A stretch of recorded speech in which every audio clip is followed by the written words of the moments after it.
Kulikuwa na bosi mmoja aliyempa kazi mjakazi wake ya kulisukuma jiwe ambalo lilikuwa limezuia barabara. Basi bosi yule alimwendea mjakazi wake na kumwambia, tafadhali naomba ulisukume hilo jiwe hapo. Basi ile mjakazi anageuka ili aone jiwe hilo ni lipi, akastaajabu kuona ni jiwe kubwa sana.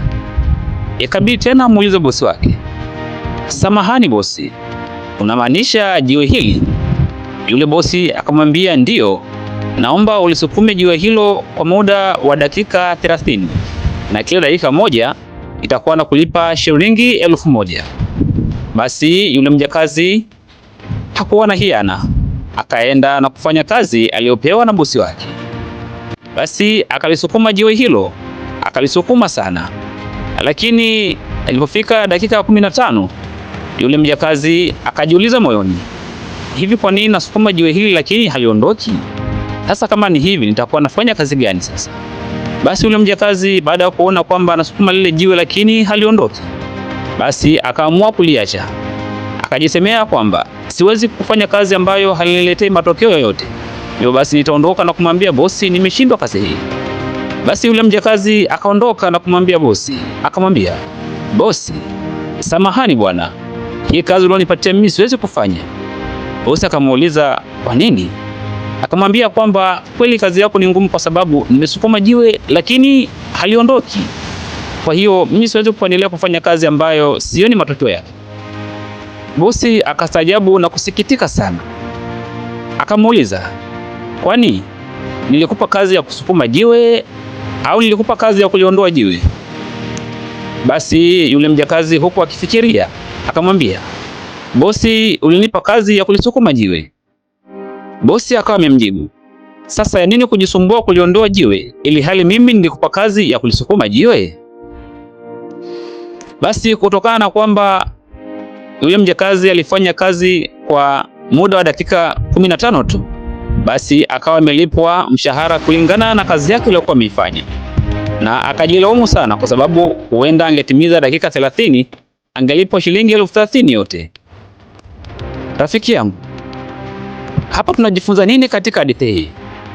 Katika hadithi hii tunajifunza ya kwamba katika maisha haijalishi ni kazi gani ambayo unaifanya na labda hiyo kazi bado haijakuletea matokeo chanya, cha kufanya endelea kuifanya tu hata kama hauoni matokeo yake.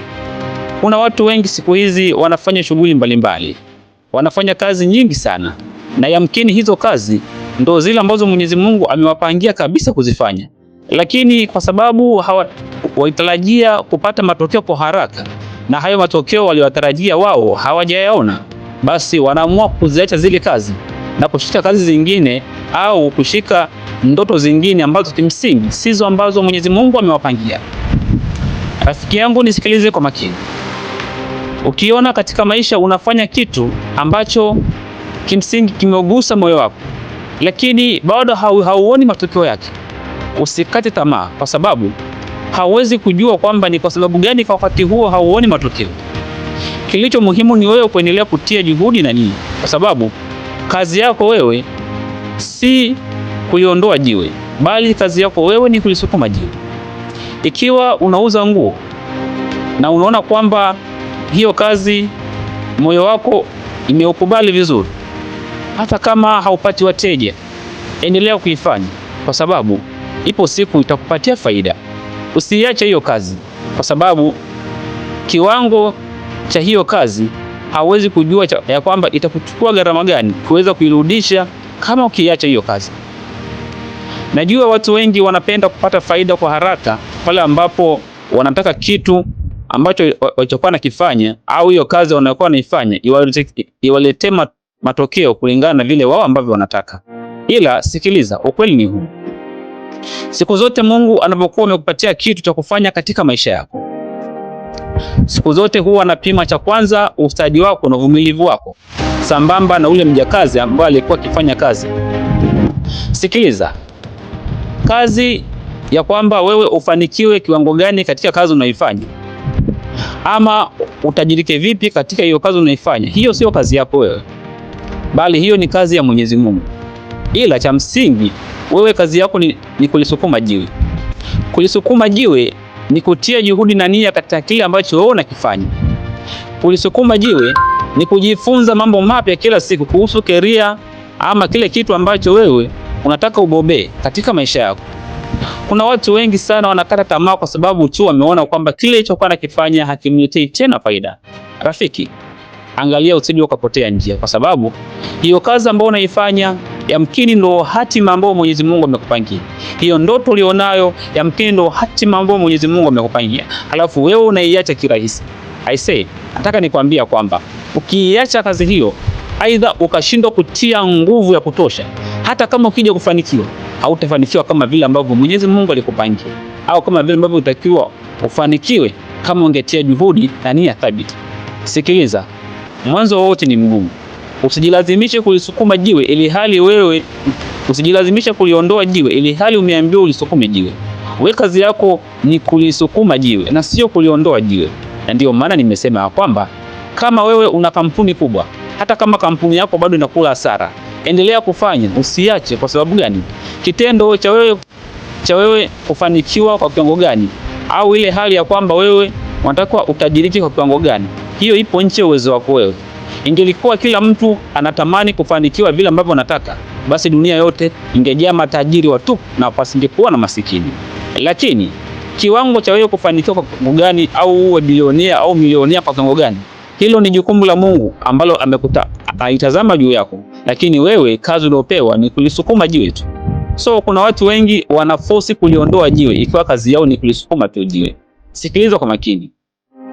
Kuna content creator wadogo ambao wameanza, kisa tu wameanza kuwa content YouTube, wameanza kuwa content TikTok, labda unaona hakuna viewers, hakuna followers, then siku 3 unafunga account yako. Sikiliza rafiki yangu, endelea taratibu, kwa sababu hicho ulichokianza si kwa bahati mbaya, bali kila kitu kina kusudi katika maisha.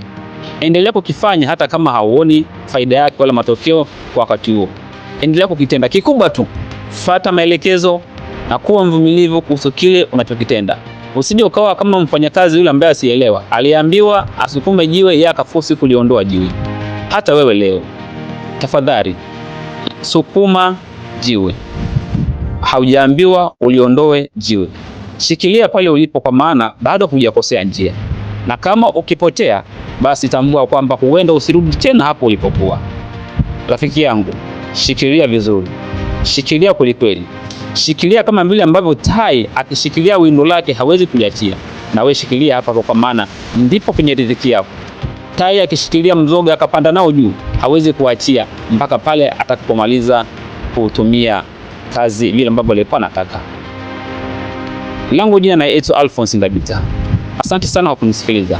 Tafadhali na kuomba uweze kusubscribe katika chaneli hii ili maarifa haya yazidi kuwafikia watu wengi zaidi, na wengi wazidi kuelimika na kufarijika kadri siku zinavyozidi kuja.